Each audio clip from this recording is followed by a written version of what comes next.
I took it longer. Really, really well. Really, really well. Ha, halele. I took it longer. Really, really well. Really, really well. Ha, halele. Ha, halele. I took it longer. Really, really well.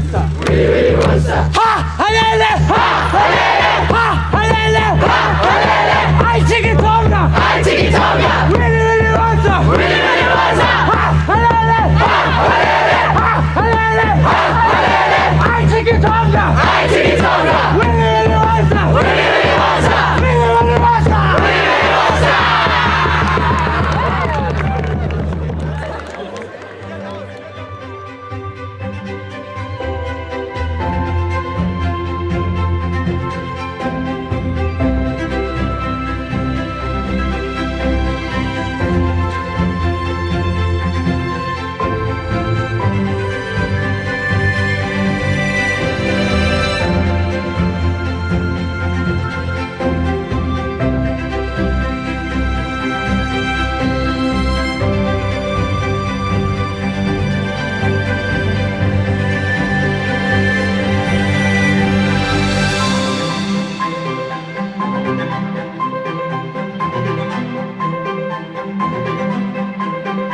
Climb every mountain, search high and low, follow every rainbow till you find your dream, a dream that will need all the love you can give. Every day of your life, for as long as you live, climb every mountain, because there's a brighter day on the other side. It is my absolute pleasure to welcome you all to this wonderful, albeit most bittersweet occasion where we gather together so that we can part from a group of young individuals with whom we have climbed several mountains. Class of 2021, along the years you have grown very dear to us. And on behalf of this gathering, I want to wish you all the most memorable valedictory celebration this morning. Racking my brain for inspiration, it occurred to me that 22 years had passed since I'd last had the privilege of addressing an audience on the grounds of this wonderful school, and that next year, matrics, your first of being truly free to build, will be 2022. It was simply too serendipitous to ignore the fact that the number 22 appeared so poignantly in that moment. And so it seemed a good idea to share with you today 22 lessons I've come to live by since my own days, dashing through these hallowed halls and across these magnificent fields of Red Hill. Now, as any matriculant knows, finishing school feels like it takes a lifetime, which in a literal sense for you is factually accurate. It has. But you'll discover when you've been out of school for longer than you were in it how quickly it all flew by. Lesson number 7. There's nothing more valuable than time. Never wish it away. On my first day as a design student at Ad College, I was greeted in the entrance hall by a gigantic hand-painted sign that said, "I am a sponge." Now, at face value, it seems a quirky concept, befitting of a school for creative types, but its meaning is quite literal, and worth reminding yourself as you enter the world outside of these walls. To soak up every last drop of experience, knowledge, fun, and folly the world throws at you, because that's the stuff you'll need to stay charged up, excited, and ready for whatever comes next. Lesson number 17, be a sponge. Perhaps the first and most important set of words I learned, which became the catalyst for everything else that followed, are the ones that greeted me on the emblem of my grey and red tracksuit as I pulled it on for my first day of school. Free to build. I didn't understand their true meaning then. They seemed a very generous invitation to enjoy the sandpit and Lego blocks of my grade A classroom. But over the years, as I put them into practice, I understood how powerful they were in putting me on that stage in the Len Miller Hall in '99, and again in front of all of you here today.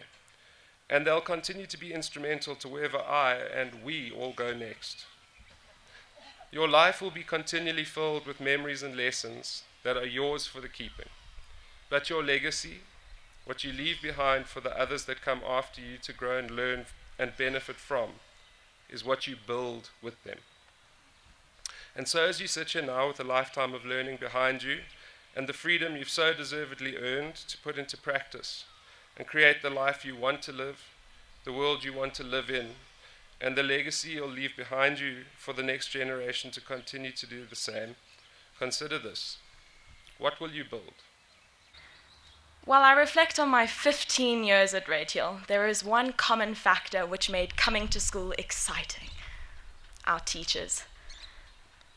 In our individual journeys, we have had so many teachers who have nurtured a passion, grown a talent, opened doors to new possibilities, and this year in particular have held our hands while mentoring and coaching us through the toughest days of matric. Something has to be said about the Redhill student body comprising of the most amazing youth of today. And it's a certainty that you all have a very bright future ahead of you. Redhill has taught us many valuable lessons, but one very important one is never to doubt your worth. You see, matriculating isn't defined by awards, a sheet of paper, a stage, or a hat. Matriculating is defined by your courage to move forward in your life, your courage to take the next step. Whatever matriculating means to you, always know that you are supported by your friends, family, and those you leave behind today at Redhill School. We've made it, we've finished, we've beat the battle, we've climbed the mountain. Not only the matric mountain, but the high school preparatory mountain. And I'm so proud of us.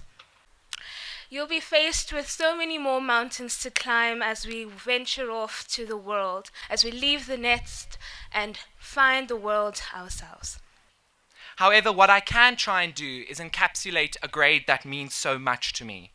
A grade that will stand tall in the legacy of Redhill. Our collective strength to stand together for what we believe in, to fight the good fight, and to walk the talk is what characterizes us. To have a family that not only one can arrive to each and every day, that not only supports you, but loves you for who you are, makes today saying goodbye so difficult. My grade 12s, we've travelled a long road together, and now you're ready to spread your wings. You have faced the most difficult challenges, and you've put in the hard yards. So now you stand on the brink of graduating and of reaping your rewards, and I wish you every success in the world.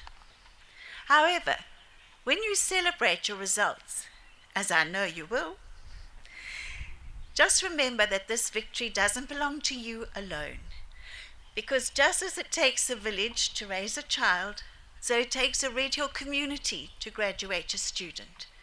Your teachers, your mentors, and the Redhill community have supported you, and we have walked beside you. So now, your future lies in your hands. Go out there and make a difference, my grade 12s. I know that the past 2 years weren't easy for you as a grade, and definitely not perfect. They can best be summed up by the famous saying from the movie Forrest Gump. Life is like a box of chocolates. You never know what you're going to get. You came to understand that life rolls out like an intricate and curious carpet of circumstances, opportunities, and collisions, providing a myriad of options for you to consider. I am enormously proud of you all for considering those options and making individual choices. So my parting words of advice to you grade 12s are: find your awesome. Know the why behind what you say, respond to, and do, so that you will be able to accomplish and endure much more than you thought you could. Once more onto the breach, dear friends, once more. Or let them close up the walls with our English dead. In peace, there is nothing that becomes a man as modest stillness and humility. But when the blasts of war blow in our ears, then imitate the action of a tiger. Stiffen up the sinews, summon up the blood, disguise fair nature with hard, favored rage. Then lend the eye a terrible aspect. Let it pry through the portage of the head. Like the brass cannon, let the brow overwhelm it, as fearfully as doth a gold rock, swirling and swiveling in the wild and wasteful ocean. Now set your teeth and stretch your nostrils wide. Hold hard the breath and bend up every spirit to its fullest heights. On you noblest English, whose fathers have fed from war-proof, whose fathers, like so many Alexanders, have in these parts from morn until eve fought, or who shedded their swords for lack of argument. Dishonor not your mothers. Now attest to those whom you call your fathers did beget you. And you, my fellow yeomen, show us the medal of your pasture. Let us attest that you are worth your breeding, which I doubt not. For there is none of you so mean and base that hath not the noble lustre in your eyes. I see you standing there like greyhounds in the slips. The game's afoot, and upon this charge, cry for England, Harry, and St. George. Once we were Red Hidians, and forever we will be. Today, a little stunned by this movement, we face the paradox of coming together only to be parted by life's envious strokes. Sitting side by side, we feel both sad and elated. But my friends, let sadness have no place at our table. Instead, let us rejoice this morning in our readiness to take to the skies and fly free across the years to come, striving to always be, as we have been taught, creatures of beauty and excellence. As our journey teaches us to embrace equally the upheaval of our days and quiet rest of our nights, let us remember for all the days of our lives that once these fields, these trees, these walls and the hearts that beat within them were a home to us. And here, right here, my spirit was white. And there, right there, my spirit was red.